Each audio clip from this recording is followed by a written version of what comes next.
जी साथियों, सभी को नमस्कार। ठीक ठाक होंगे आप। मैं प्रदीप सर। आज हम आपको परमाणु संरचना यानी एटॉमिक स्ट्रक्चर के बारे में चर्चा कर रहे हैं और लगातार हम आपको लेक्चर बाय लेक्चर जो है वीडियो आपको मिलता रहेगा और आप शुरू से अंत तक देखिए। अगर अच्छा लगेगा तो थोड़ा सा सपोर्ट के पर्पज़ से आप उसको लाइक शेयर जरूर कर दीजिएगा। और कोई भी त्रुटि है या कोई भी मन में छौपाच आपके हैं तो कमेंट में बोलिएगा। कमेंट पढ़ के हम उसको, अगर कोई गड़बड़ी है तो उसको सुधार करेंगे, या कोई भी टॉपिक पर अगर आपको वीडियो चाहिए तो आप ज़रूर बोलिएगा कि हाँ इस टॉपिक का वीडियो बना दीजिए। और लगातार अब आपको कंटिन्यू जो है वीडियो मिलता रहेगा, क्योंकि आप लोग जो है दिल खोलकर मुझे सपोर्ट कर रहे हैं, सहयोग कर रहे हैं, आशीर्वाद दे रहे हैं। तो हम भी आपको जो बन पड़ेगा केमिस्ट्री के लिए मैं आपको करूँगा। चलिए शुरुआत करते हैं। सबसे पहले चैप्टर का नाम है परमाणु संरचना यानी एटॉमिक स्ट्रक्चर। और आपको बता दें बायलिंगुअल होगा, थोड़ा सा वीडियो लंबा होगा, दोनों मीडियम में हम आपको बोलेंगे और आप स्क्रीनशॉट भी ले लेंगे। और लास्ट में अगर इसका पीडीएफ होगा तो पीडीएफ का लिंक भी दे देंगे, आप लोग यहाँ से पीडीएफ लिंक भी शेयर कर लीजिएगा। चलिए, अगर हम लोग बात करें सबसे पहले परमाणु का, तो ध्यान दीजिएगा। परमाणु जो है ना, जिसको इंग्लिश में कहते हैं एटम। क्या कहते हैं बोलिए तो? एटम। आइटम नहीं, आइटम माने दूसर बात होता है। तो एटम। कुछ लोग कहते हैं कि सर जी आप हिंदी अच्छे से नहीं बोल पाते हैं, थोड़ा सा क्या है कि लैंग्वेज, अपना लैंग्वेज भी मिलाना पड़ता है, इसीलिए थोड़ा सा नज़रअंदाज करिएगा। तो एटम माने परमाणु। परमाणु क्या होता है कि कोई भी एलिमेंट है, कोई भी तत्व है, उसका सबसे सूक्ष्मतम कण है यानी माइक्रोस्कोपिक पार्टिकल है, जिसको हम लोग कहते हैं सूक्ष्मदर्शी कण। सूक्ष्मदर्शी कण यानी माइक्रोस्कोपिक पार्टिकल कहते हैं। माइक्रोस्कोपिक पार्टिकल कहते हैं जिसको आप खुली आंखों से, नग्न आंखों से नहीं देख सकते। आप नेक्ड आई से बिल्कुल नहीं देख सकते हैं, तो इसको माइक्रोस्कोप की सहायता से देखते हैं एटम को, क्योंकि ये सबसे सूक्ष्म कण है, फंडामेंटल पार्टिकल। इसका बताएंगे क्या क्या होता है, लेकिन अभी आप इनके बारे में पहले जान लीजिए। उसके बाद परमाणु जो होता है, परमाणु का जो आकार की बात करेंगे। अगर कोई पूछ दिया परमाणु का शेप कैसा होता है, तो परमाणु का शेप होता है गोलाकार। कैसा होता है? गोलाकार होता है, एस्फेरिकल होता है। एस्फेरिकल। रसगुल्ला देखे है ना, रसगुल्ला जो है गोलाकार जो होता है, फुटबॉल जो होता है वो ये 3D होता है, 3 डायमेंशनल होता है। याद रखिएगा, हिंदी में बोलते हैं त्रिविमीय। 3 डायमेंशनल को हिंदी में त्रिविमीय कहते हैं। तो 3D होता है। चूड़ी के जैसा नहीं बोल रहा हूं मैं, फुटबॉल के जैसा बोल रहा हूं, रसगुल्ला के जैसा बोल रहा हूं। तो परमाणु का आकार गोलाकार हो गया, स्फेरिकल हो गया, 3D होता है। और परमाणु के जो मूल भौतिक कण है, फंडामेंटल पार्टिकल है, याद रखिएगा, फंडामेंटल पार्टिकल हिंदी में बोलते हैं मूल भौतिक कण। मूल भौतिक कण। तो इनके जो मूल भौतिक कण हैं वो है प्रोटॉन, वो है इलेक्ट्रॉन और न्यूट्रॉन। याद रखिएगा, प्रोटॉन है, इलेक्ट्रॉन है और न्यूट्रॉन है। ये परमाणु के मूल भौतिक कण है। तो अब हम लोग क्या करें, परमाणु के बारे में आप लोग समझ गए होंगे। अब हम लोग प्रोटॉन क्या है, इलेक्ट्रॉन क्या है, न्यूट्रॉन क्या है, क्योंकि उतना डीपली नहीं जा रहे हैं जितना आपको ज़रूरत है, ज़रूरत के हिसाब से आपको दिया जा रहा है। तो अब हम लोग शुरुआत करते हैं कि ये जो परमाणु के मूल भौतिक कण है, फंडामेंटल पार्टिकल है, शॉर्ट में आप एफपी भी बोल सकते हैं। एफपी मतलब फुल पेट ना समझिएगा, एफ मतलब हुआ फंडामेंटल, अब पी मतलब हो गया पार्टिकल। फंडामेंटल पार्टिकल को आप समझिए, मूल भौतिक कण को समझिए। परमाणु के 3 मूल भौतिक कण होते हैं। परमाणु 3 मूल भौतिक कणों से मिलकर बना होता है। एक आपका प्रोटॉन हो गया, एक आपका इलेक्ट्रॉन हो गया और एक आपका न्यूट्रॉन हो गया। 3 फंडामेंटल पार्टिकल से मिलकर बना होता है, जो हम दोनों मीडियम में लिख रहे हैं, इंग्लिश में भी और हिंदी में भी लिख रहे हैं, और एक न्यूट्रॉन है। आप इसको शॉर्ट में कह सकते हैं कि एटम जो है पेन से मिलकर बना है, PEN, पेन से मिलकर बना है। पेन का मतलब क्या हुआ? P for proton, E for electron, N for neutron. Proton, electron, neutron. अब जानते हैं पेन का जो खोज हुआ था GTC, आप एक कलम रखो, कलम वो रखिए GTC कंपनी का, याद हो जाएगा कि प्रोटॉन का खोज किसने किया, इलेक्ट्रॉन का खोज किसने किया, न्यूट्रॉन का खोज किसने किया। जैसे P से प्रोटॉन, G से गोल्डस्टीन, प्रोटॉन का खोज किया गोल्डस्टीन ने, E से इलेक्ट्रॉन, T से थॉमसन, और N से न्यूट्रॉन, C से चैडविक। यानी प्रोटॉन का खोज किया था गोल्डस्टीन साहब ने, इलेक्ट्रॉन का खोज किया था थॉमसन साहब ने, और न्यूट्रॉन का खोज किया था चैडविक साहब ने। ये बात आपको समझ में आ गया होगा कि प्रोटॉन का खोज गोल्डस्टीन ने, कहीं कहीं रदरफोर्ड भी लिखा रहता है बुक में, लेकिन कहीं कहीं मैक्सिमम बुक में आप देखोगे तो गोल्डस्टीन को ही श्रेय दिया गया है। समझ गए? क्योंकि रदरफोर्ड ने नाभिक की खोज किया था, डिस्कवरी ऑफ न्यूक्लियस। उसी के बेसिस पर कुछ कुछ किताब लिख रहे हैं कि कुछ कुछ किताब में लिखा हुआ है कि रदरफोर्ड किया था। ठीक है, तो ये थोड़ा कन्फ्यूजन वाला सब्जेक्ट है, लेकिन कन्फ्यूजन वाला विषय है।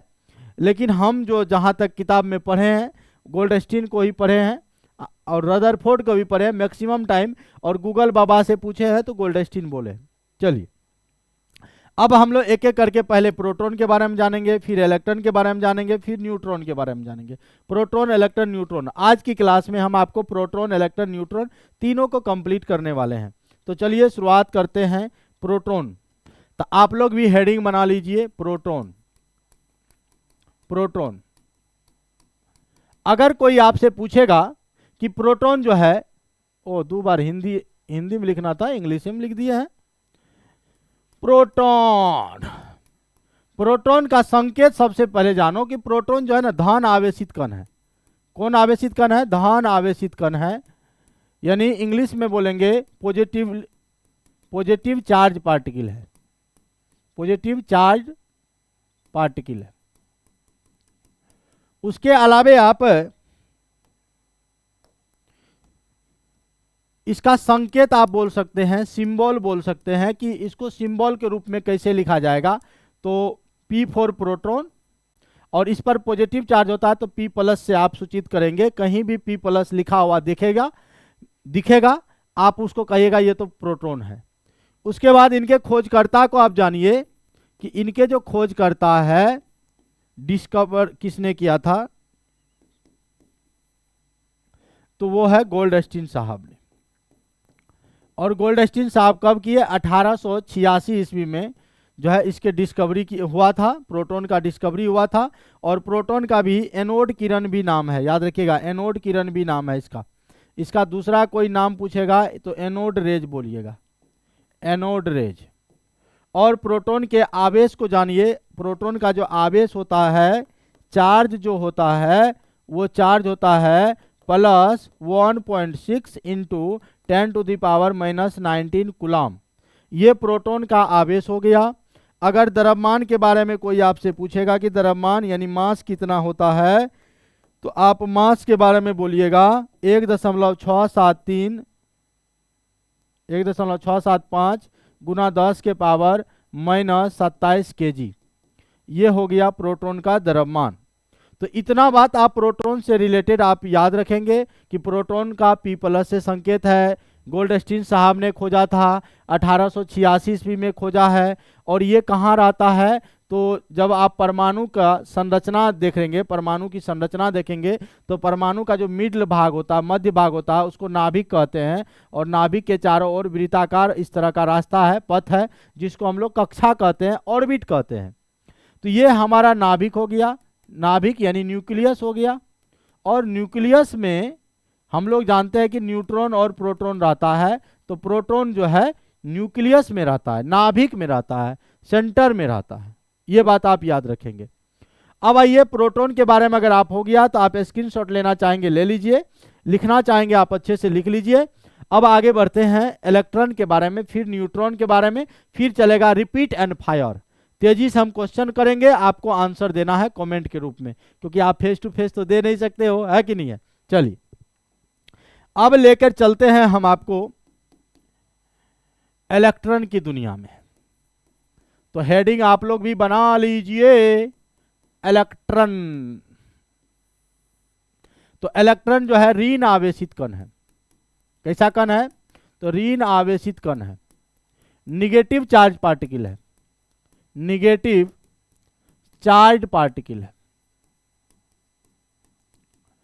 इसलिए इलेक्ट्रॉन का संकेत अगर कोई कहेगा कि सिंबल कहीं क्या होगा, जैसे प्रोटॉन को P+ लिखे हैं उसी तरह इलेक्ट्रॉन को E- लिखेंगे। आज के बाद कहीं भी लिखा हुआ है कि E-, समझ जाना ये तो इलेक्ट्रॉन है। और इसके खोजकर्ता के बारे में डिस्कवर किसने किया, तो आप क्या बोलेंगे? तो आप बोल रहे हैं कि हम नहीं किए। बिल्कुल सही बात है, इसका डिस्कवर किसने किया? जे थॉमसन, जे थॉमसन साहब ने किया।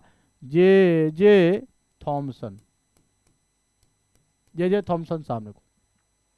उसके बाद इसको जो कहते हैं ना कैथोड किरण, कैथोड किरण कहते हैं, कैथोड रेज, कैथोड रेज बोलते हैं। और इसके द्रव्यमान की अगर बात किया जाए, यानी मास की बात किया जाए, तो 9.1 गुना 10 के पावर -31 31 kg होता है। और आवेश की बात करें, एक सेकेंड, अगर हम लोग आवेश की बात करें यानी चार्ज की बात करें, आवेश यानी चार्ज की बात करें, तो चार्ज होता है प्रोटॉन में प्लस हुआ था, यहां होगा -1.6 गुना 10 के पावर -19 कूलम, बस। और ये भी कहाँ रहता है? तो ये कक्षा में रहता है, नाभिक के चारों ओर कक्षा में चक्कर लगाते रहता है। कौन? इलेक्ट्रॉन। तो इलेक्ट्रॉन की ये कहानी था। इलेक्ट्रॉन के बारे में आप लोग ये जान गए। स्क्रीनशॉट लेना है ले लीजिए, वैसे इनका PDF का लिंक हम दे देंगे ऊपर में ही, जहां वीडियो आपको मिलेगा लिंक दे देंगे, वहां से आप इसका लिख सकते हैं। तीसरा अब आते हैं न्यूट्रॉन के बारे में। न्यूट्रॉन, न्यूट्रॉन देखो न्यूट्रल होता है, उदासीन होता है, इस पर कोई चार्ज नहीं होता है, ये उदासीन होता है। न्यूट्रल, न्यूट्रल पार्टिकल है, उदासीन है, इसको दुनियादारी से कोई मतलब नहीं है, नो मतलब, कोई टेंशन नहीं। इसीलिए इसका संकेतवा जो लिखेंगे, संकेत सिंबल आप लिखिएगा N या N0 ऐसे। इसके खोजकर्ता डिस्कवरी कौन किए थे? डिस्कवरी कौन किए थे? जेम्स चैडविक साहब, जेम्स चैडविक साहब। उसके अलावे एक बात और याद रखेंगे यहां पर, इसके अगर द्रव्यमान की बात करें, मास की बात करें, तो होता है 1.6। ओहो, प्रोटॉन में एक चीज है या, प्रोटॉन में यहाँ 3 कर दीजिएगा, 6 7 3, और यहाँ न्यूट्रॉन में 5 कर दीजिएगा, 6 7 5 गुना 10 के पावर -27 kg। और इसका आवेश यानी चार्ज जो होता है, चार्ज जो होता है वो होता है 0, शून्य होता। अब यहां से इलेक्ट्रॉन प्रोटॉन न्यूट्रॉन पढ़े हैं, तो कुछ कंपैरिजन कर लीजिएगा कि सबसे ज्यादा द्रव्यमान जो है प्रोटॉन है, न्यूट्रॉन है और इलेक्ट्रॉन है। तो इसका द्रव्यमान हम आपको बताए थे 1.673 गुना 10 के पावर -27। इसका बताए थे 1.675 गुना 10 के पावर -27। और इसका बताए थे 9.1 गुना 10 के पावर -31। देखिए माइनस में जो जितना बड़ा होता उतना छोटा होता, तो इसका द्रव्यमान सबसे छोटा होगा इलेक्ट्रॉन का। अब इन दोनों में तुलना कीजिएगा, कंपैरिजन कीजिएगा, तो यहाँ भी 10 के पावर -27 है, यहाँ भी 10 के पावर -27 है। इसका मतलब ये हुआ कि इन दोनों में तुलना कीजिए तो ये बड़ा है। तो अगर इसका द्रव्यमान क्रम अगर कोई आपसे पूछेगा कि परमाणु के जो फंडामेंटल पार्टिकल हैं उसके मास ऑर्डर को बताइए, तो mass of neutron nearly equal to, ये दोनों लगभग बराबर है, तो mass of neutron is nearly equal to proton और greater than mass of electron. मतलब हुआ कि सबसे अधिक मास अगर पूछेगा तो न्यूट्रॉन का, और सबसे कम मास पूछेगा तो इलेक्ट्रॉन का होगा। ठीक है, तो आज की क्लास में आपने देखा प्रोटॉन, इलेक्ट्रॉन, न्यूट्रॉन के बारे में हम आपको कंप्लीट जानकारी दे दिए। अब इनका जो है पीडीएफ भी बना सकते हैं, या नहीं तो आप जो है लिंकवा से हम आपको इसको दे देंगे।